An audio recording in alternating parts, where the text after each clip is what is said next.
ये जो गड़गड़ाहट की आवाज़ आपने अभी सुना, ये बहुत कॉमन है और बड़ा साधारण है और रेगुलर रूप से नियमित रूप से विशेष करके जब मानसून का समय होता है जुलाई अगस्त जून जुलाई अगस्त सितंबर तक, तो ये बहुत आपको सुनने को मिलेगा।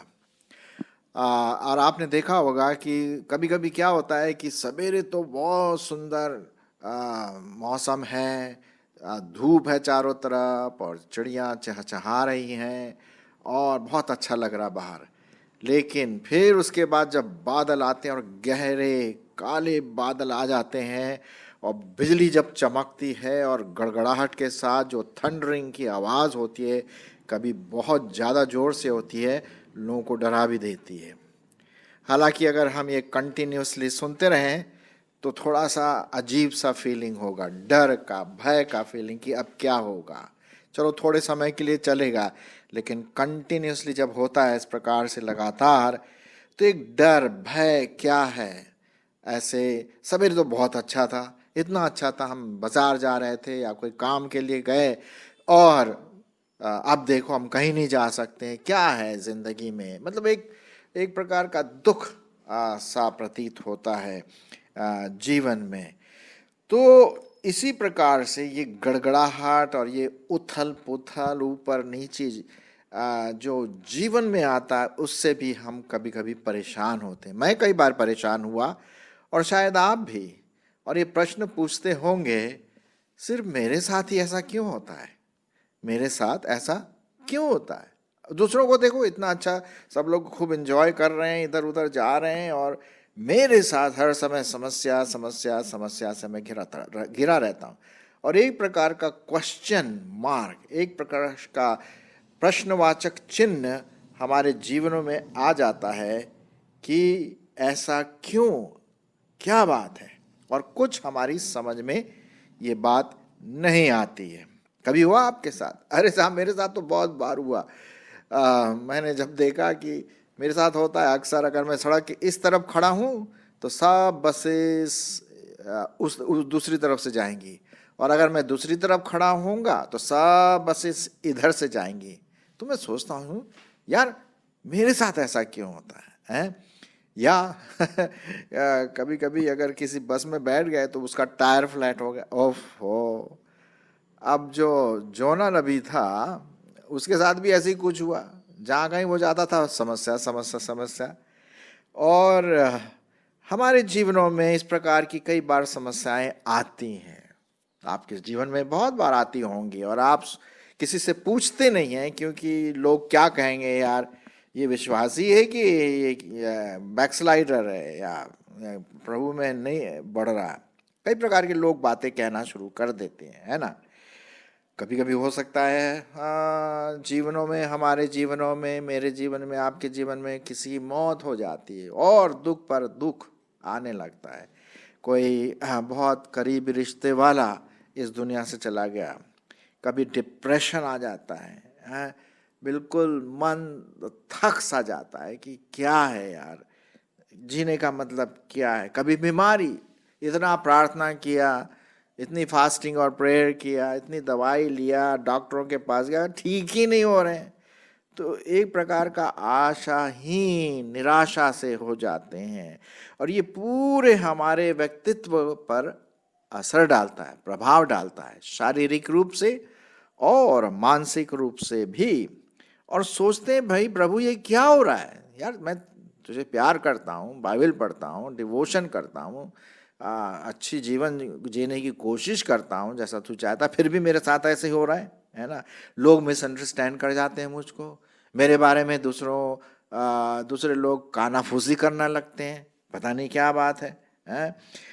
कभी परिवार की समस्या, मेरी पत्नी, मेरा पति, मेरे बेटे, मेरा भाई बहन मुझे बिल्कुल समझते ही नहीं है, मुझे करकट कूड़ा सा समझते हैं। ये क्या है? एक गड़गड़ाहट है, उसी प्रकार की गड़गड़ाहट जो पानी गिरने से पहले हमारे जीवनों में आती है ना। वो तो मैंने नेचर, प्राकृतिक रूप से मैंने आपको बताया कि नेचर में ऐसा होता है। हमारे जीवनों में भी कभी कभी, मसीह जीवनों में ऐसी बात आ जाती है और एक प्रकार से एक नकारात्मक सोच पैदा होती है और वो नकारात्मक सोच हमारे व्यक्तित्व को, जीवन को नीरस बना देती। कोई रस नहीं है, कोई जॉय नहीं है, कोई आनंद नहीं है, फ्रस्ट्रेशन है। शायद जो बात मैंने आपसे आज बोली, हो सकता है किसी किसी के साथ ऐसा गुजर रहा हो। क्या करें, कहाँ जाएं, किसके पास जाएं? किसी से अगर शेयर करें तो वो जाके दूसरों को बता देगा, तो सबसे बढ़िया भैया चुपचाप ही रहो, है कि नहीं? तो ऐसी ऐसी बातें हमारे जीवनों में आ सकती हैं और आती भी हैं। मेरे जीवन में तो कई बार आया और मैं प्रश्न कभी कभी परमेश्वर से भी पूछा, यार प्रभु, तेरे को प्यार करता हूँ, तेरी सेवा करता हूँ, इधर उधर जाता हूँ, ये है वो है, और फिर भी दूसरे लोग जो है बड़े आराम से रहते, कोई समस्या नहीं है, बढ़िया है, सब बढ़िया चल रहा, और यहाँ मेरे को ही समस्या ही समस्या। तो ये जो बातें गड़गड़ाहट, आत्मिक गड़गड़ाहट, जो थंडरिंग जिसे हम कहते हैं, वो हमें बहुत नीचा कर सकती है, हमारे आत्मिक जीवन को, मानसिक जीवन को भी और शारीरिक जीवन को। बैड वेदर जिसे हम कहते हैं ना, आत्मिक रूप से खराब मौसम चल रहा है, हर चीज बल्ले बल्ले नहीं हो रही। तो इस समय ऐसे मौकों में क्या प्रतिक्रिया होनी चाहिए? मेरा रिस्पांस, आपका रिस्पांस, आपकी प्रतिक्रिया क्या होना है एक मसीही विश्वासी होने के नाते?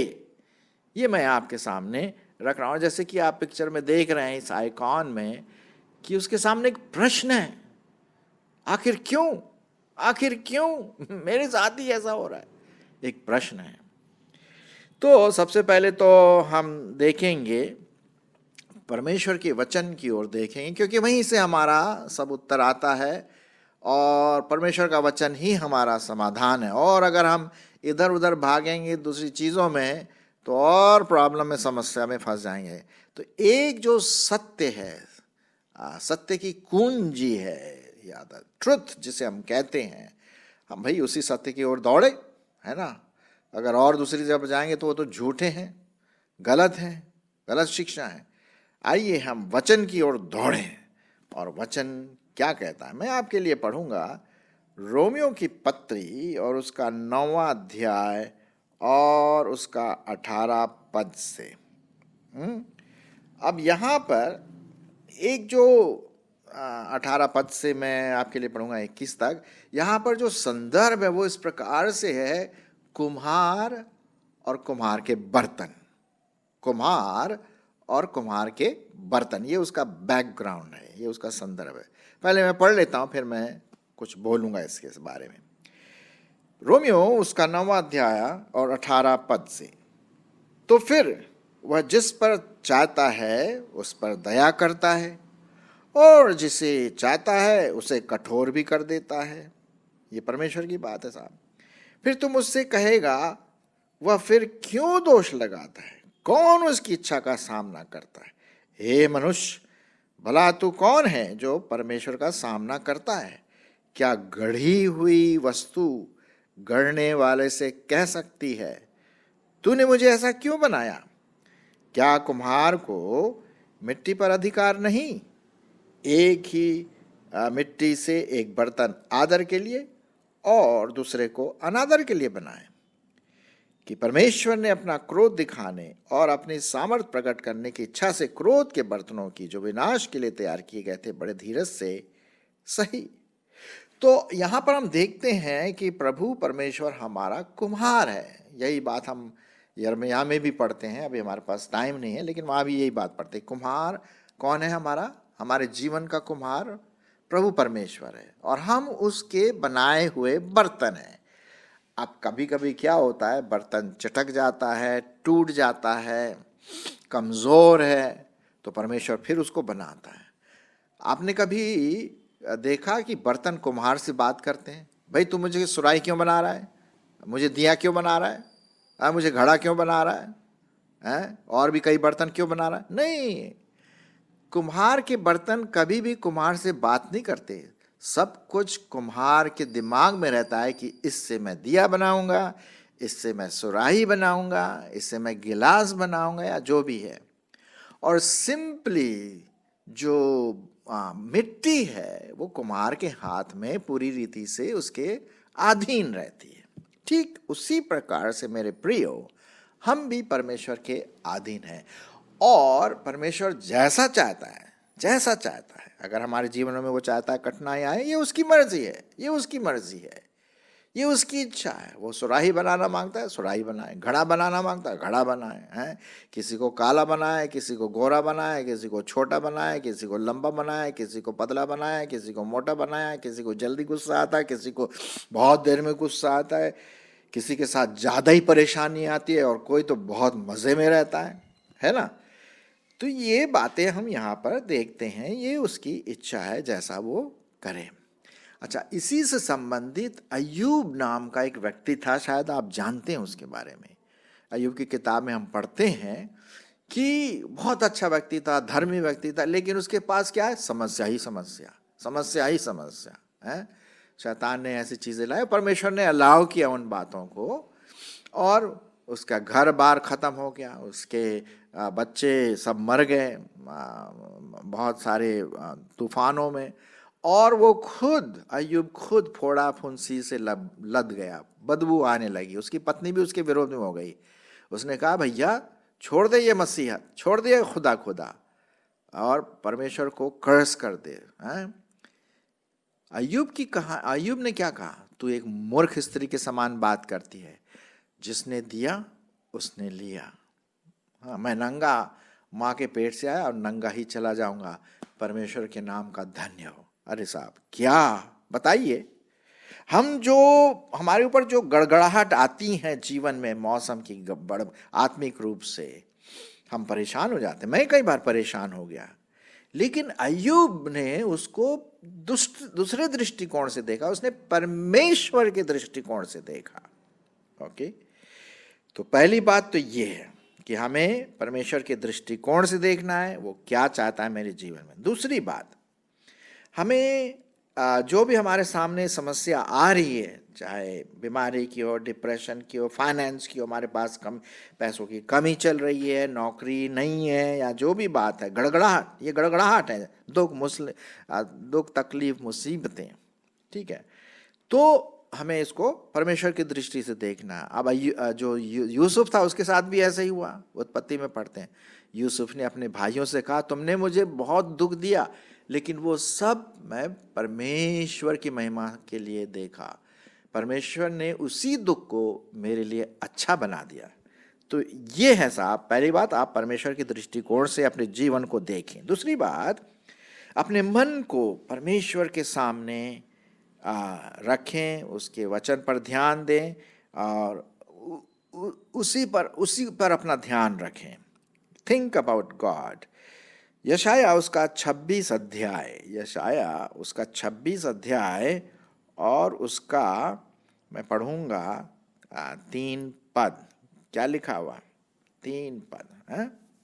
जिसका मन तुझ में धीरज धरे हुए है, उसकी तू पूर्ण शांति के साथ रक्षा करता है, क्योंकि वह तुझ पर भरोसा रखता है। हाँ, कितना बढ़िया, ये परमेश्वर का वचन है। जिसका मन तुझ में धीरज धरे हुए, समय आएगा परमेश्वर उसको दूर करेगा और आपको शांति भी देगा। क्यों? क्योंकि वो तुझ पर भरोसा रखता। तो आइए परमेश्वर के ऊपर पूर्ण भरोसा रखें, जितना भी अगर दुख मुसीबत आए और भरोसा रखिए, और ठीक है। दूसरी बात यहाँ पर हम देखते हैं, अपना माइंड इधर उधर न ताके, माइंड हमारा जीवते परमेश्वर, क्योंकि वही है, वही उसी के तो आप बेटे और बेटियां हैं। वो जानता है किस प्रकार की परेशानी से गुजरे, एक समय आएगा वो आपको इसकी जगह आशीष ही आशीष भर देगा। मैंने भी सीखा इस बात को। फिर एक बात हम देखते हैं कि जो भी समस्या परेशानी हमारे जीवन में आती है, उसको हम प्रभु के सामने प्रार्थना रूप में उसके सामने डाल दीजिए। प्रभु, मेरे को बहुत मुश्किल हो रहा है, ये जो भी समस्या, लोग मुझे नहीं समझ पा रहे हैं, नकारात्मक चीज़ें मेरे जीवन में आ रहे हैं, मैं फ्रस्ट्रेटेड हूँ, ये प्रॉब्लम तो वो प्रॉब्लम है, और परिवार में है, जो भी प्रॉब्लम, जो भी समस्या आपके पास है, उसको आप प्रभु परमेश्वर के सामने ले आए। फिलिपियों उसका 4 अध्याय 6 पद, फिलिपियों की पत्री उसका 4 अध्याय और 6 पद में क्या लिखा हुआ है? किसी भी बात की चिंता मत करो, परंतु, यहां पर आया शब्द परंतु, हर एक बात में तुम्हारे निवेदन, प्रार्थना और विनती के द्वारा धन्यवाद के साथ परमेश्वर के सम्मुख उपस्थित किए जाएं। विनती, धन्यवाद के साथ प्रभु परमेश्वर के सामने निवेदन के रूप में, प्रार्थना के रूप में आप परमेश्वर के सामने इन बातों को रखिए। क्यों? ताकि हम दीन बने, विनम्र बने। परमेश्वर जानता है, वो तो जानता है, लेकिन वो चाहता है कि हम विनम्र बने और बड़ी दीनता के साथ हम प्रार्थना के साथ उसको उसके सामने रखें इन बातों को, जो डिफिकल्टी, जो कठिनाइयाँ, जो गड़गड़ाहट मेरे जीवन में है, ऑपोजिशंस हैं, कॉन्फ्लिक्ट है, टकराव है, प्रभु के सामने रखे। एक बहुत अच्छा पद मैं अभी मेरे दिमाग में आया, मैं आपके सामने शेयर करना मांग रहा था। वो पाया जाता है रोमियो 8:28, रोमियो 8:28, शायद आप जानते होंगे इस पदों को। और हम जानते हैं कि जो लोग परमेश्वर से प्रेम रखते हैं, उनके लिए सब बातें मिलकर, ये नहीं लिखा कुछ बातें, मीठी बातें भी, खट्टी बातें भी, विरोधाभास बातें भी या अच्छी बातें भी, उनके लिए सब बातें मिलकर भलाई ही को उत्पन्न करती है, अर्थात उन्हीं के लिए जो उसके इच्छा के अनुसार बुलाए गए हैं। तो क्या परमेश्वर की इच्छा के अनुसार बुलाए गए हैं? यदि हाँ, परमेश्वर को प्यार करते हैं, तो यदि हाँ, तो ये गड़गड़ाहट भी जो हमारे जीवनों में आती, उथल पुथल, तकलीफ, मुसीबत, मिसअंडरस्टैंडिंग, परमेश्वर जानता है भलाई उत्पन्न करेगी। और जैसे कि मैंने आपके सामने एग्जाम्पल दिया था यूसुफ का, उसके सामने बहुत मुश्किल आया, लोगों ने उसको मार डालना चाहा और ये किया, बेच दिया, कुएं में फेंक दिया, उसके भाइयों ने सब किया था ना। ये सब बातें भलाई को उत्पन्न की और एक दिन क्या हुआ? वो राजा के समान बन गया। जी हाँ, तो हमें परमेश्वर के वचन से हमें हियाव लेना है। अच्छा, एक और बात मैं आपके सामने रखना मांगता हूँ जो प्रभु यीशु मसीह ने अपने चेलों से कही। क्या कही? सुनिए। पाया जाता है यूहन्ना उसका 16वां अध्याय 33 पद, यूहन्ना उसका 16वां अध्याय 33 पद, 32 से मैं आपके लिए पढ़ूंगा। देखो, वह घड़ी आती है, वरन आ पहुंची है, कि तुम सब तितर बितर होकर अपना अपना मार्ग लोगे और मुझे अकेला छोड़ दोगे। फिर भी मैं अकेला नहीं, क्योंकि पिता मेरे साथ है। फिर 33 पद में प्रभु कहते हैं, मैंने ये बातें तुमसे इसलिए कही कि तुम्हें मुझ में शांति मिले। संसार में तुम्हें क्लेश होता है, गड़गड़ाहट, वही बात है। संसार में तुम्हें क्या होगा? क्लेश होगा, मिसअंडरस्टैंडिंग होगी, लोग गलत समझेंगे, आपके बारे में उल्टी सीधी बात बोलेंगे, प्रॉब्लम होगा, डिप्रेशन हो सकता है, फाइनेंस की प्रॉब्लम, पैसों की प्रॉब्लम हो सकती है, या बीमारी हो, या पता नहीं जो भी हो। संसार में तुम्हें क्लेश होता है, परंतु ढाढ़स बांधो, ढाढ़स बांधो, आशा रखो, क्योंकि मैंने संसार को जीत लिया है। संसार को मैंने जीत लिया है। Be of good cheer, I have overcome the world. यहाँ पर परमेश्वर का वचन बड़े साफ रीति से कहता है। तो ये परमेश्वर की प्रॉमिस है। प्रभु यीशु मसीह ने प्रॉमिस किया कि तुम इन चीज़ों से न घबराओ, जो भी आती हैं इनको धीरज के साथ ले लो, क्योंकि प्रभु यीशु मसीह ने वो हर चीज़ में जीत हासिल कर लिया, यहाँ तक कि मौत पर भी उसने जीत हासिल कर ली। तो ये क्या है? छोटी छोटी चीज़ें उसके लिए। तो आप घबराइए नहीं, ढाढ़स बांधिए, अपना धैर्य न खोइए, बल्कि प्रभु में और मजबूत होते चले जाएं। तो ये बात मैंने आपके सामने रखी। जब भी आत्मिक गड़गड़ाहट, आत्मिक रूप से हमारे जीवन में प्रॉब्लम आती है, शारीरिक, चाहे वो शारीरिक प्रॉब्लम हो, समस्या हो, लोग उल्टी सीधी बातें बोले मेरे बारे में। अगर कहीं पर गलती है, यदि मेरे जीवन में कुछ समस्या पाप है तो उसको निकालिए, लेकिन फिर भी अगर ऐसी बात आती है जो आप समझ नहीं पा रहे हैं, तो प्रभु के सामने ये बात डाल दीजिए। तो हम परमेश्वर से कोई प्रश्न न पूछे, प्रभु के मन को अपने मन में डालें। वो जानता है सब चीज़ों के बारे में, प्रार्थना करें इसके बारे में, और जो भी होता है परमेश्वर जानता है, वो अच्छी चीज़ें वो ले आएगा आपके लिए और मेरे लिए। और सबसे अंतिम बात यह है कि आप और मैं प्रभु में, प्रभु के वचन में बढ़ते जाएं, उसको परमेश्वर की दृष्टिकोण से देखें। जो भी बातें होती हैं परमेश्वर इसमें आपकी अगुवाई करेगा।